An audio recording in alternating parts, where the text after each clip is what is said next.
huda wa dinil haqq liyuzhirahu 'ala dini kullih walau karihal musyrikun. Amma ba'.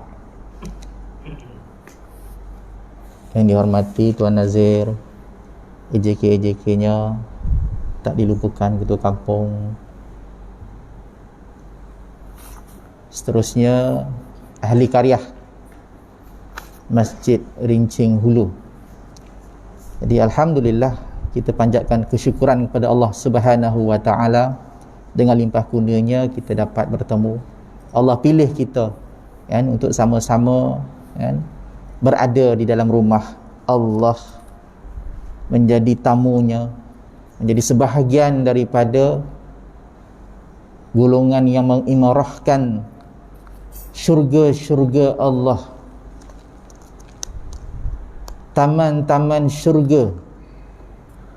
Dan mudah-mudahan yang main-main dalam ni dalam taman-taman tu adalah ahli syurga. Amin ya Allah kan? Tapi saya yakin kehadiran kita bukan niat untuk main-main. Hadirnya kita lillahi ta'ala, untuk mengabdikan diri kepadanya, menyembah Allah Subhanahu wa ta'ala, kerana tak ada kerja lain dah. Wa ma khalaqtul jinna wal ins illa liya'budun. A'udzubillahi minasyaitonir rajim. Bismillahirrahmanirrahim. Saya bacakan sedikit tadabbur surah Hud, surah yang ke-11,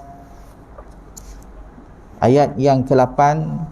Maksudnya, dan sesungguhnya jika kami undurkan azab dari mereka sampai kepada suatu waktu yang ditentukan, nescaya mereka akan berkata, apakah yang menghalanginya? Ingatlah, di waktu azab itu datang kepada mereka, tidaklah dapat dipalingkan dari mereka, dan mereka diliputi oleh azab yang dahulunya mereka selalu memperolok-olokkannya. Ayat yang ke-9. Dan jika kami rasakan kepada manusia suatu rahmat, iaitu nikmat dari kami, kemudian rahmat itu kami cabut daripadanya, pastilah dia menjadi putus asa, lagi tidak berterima kasih. Ayat yang ke-10. Dan jika kami rasakan kepadanya kebahagiaan sesudah bencana yang menimpanya, nescaya dia akan berkata, telah hilang bencana-bencana itu daripadaku. Sesungguhnya dia sangat gembira lagi bangga. Dan terakhir surah Hud ayat 11. Illal ladzina sabaru wa 'amilus shalihat ulaika lahum maghfiratun wa ajrun kabir. Kecuali orang-orang yang sabar ataupun sabar terhadap bencana dan mengerjakan amal-amal soleh, mereka itu beroleh ampunan dan pahala yang besar.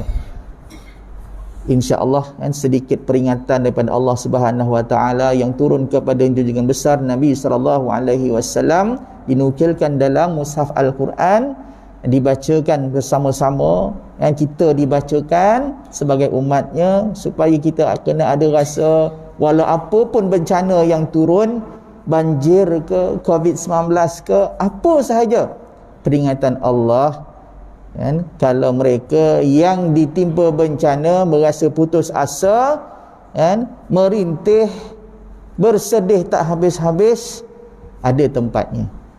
Tetapi jika mereka bersabar dan mengerjakan amal-amal soleh, mereka beroleh maghfirah, ampunan dan pahala yang besar, insya-Allah. Di saya Ustaz Syahril bin Muhammad dan Muhattafiz Al-Quran lil Muntaqin baru juga ditimpa bencana banjir baru-baru ni kan, tapi tetap kena sabar kan. Diperingatkan, khususnya saya kan, pelajar-pelajarnya, warganya, kaki tangannya, masyarakat yang bersama dengan kami, alhamdulillah kan, diuji dengan bencana. Tapi sedikit juga penambahan terkait dengan tazkirah pada hari ini tadi, kan, saya melihat ada satu lagi bencana yang mungkin boleh berlaku lagi dalam masyarakat kita, lebih besar daripada setakat banjir, tuan-tuan. Kan, tadi ketua kampung dah maklumkan, kan, tanah-tanah terbiar, kan, tanah-tanah yang tidak diusahakan, kan, tanah-tanah yang tak berpenama, kan, tanah yang hilang pun ada ketua kampung ya.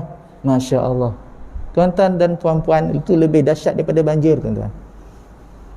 Lebih dahsyat daripada banjir. Kenapa? Kalau banjir tu atas tanah yang ada nama tak apa, kan? Kalau banjir tu berlaku atas tanah yang kita pun tak tahu tanah siapa, macam mana nak buat tu? Tu contoh.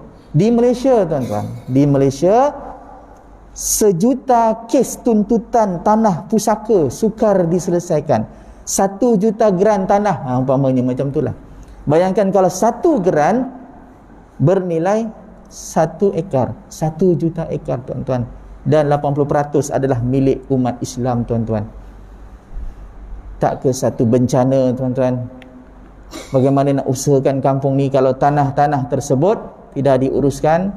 Saya tawarkan diri tok, kan, kalau perlu kita bekerjasama tok, kerana ia menjadi satu maqasid syariah untuk menguruskan harta umat Islam ni dengan baik, tuan-tuan.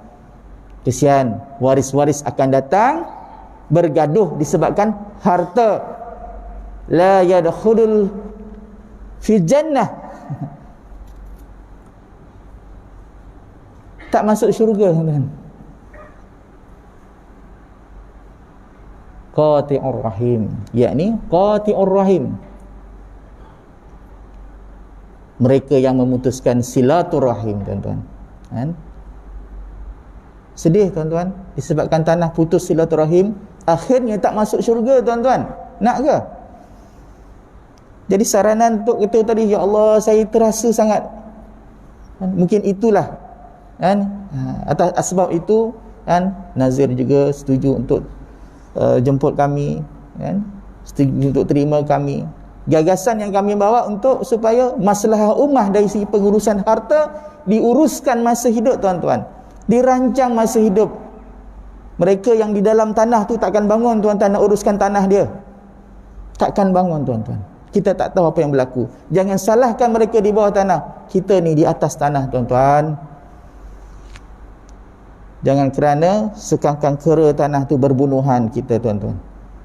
Bukan tak ada isu ya, ada, kan? Saya tak tahu, wallahu alam, di sini baik-baik, insya-Allah, sejuk katanya tempat ni, kan? Tapi sebelum kita dilanda bencana, tuan-tuan, sebelum 80 bilion RM harta umat Islam terbeku, tuan-tuan, dan bukan sikit-sikit, 80 bilion, tuan-tuan.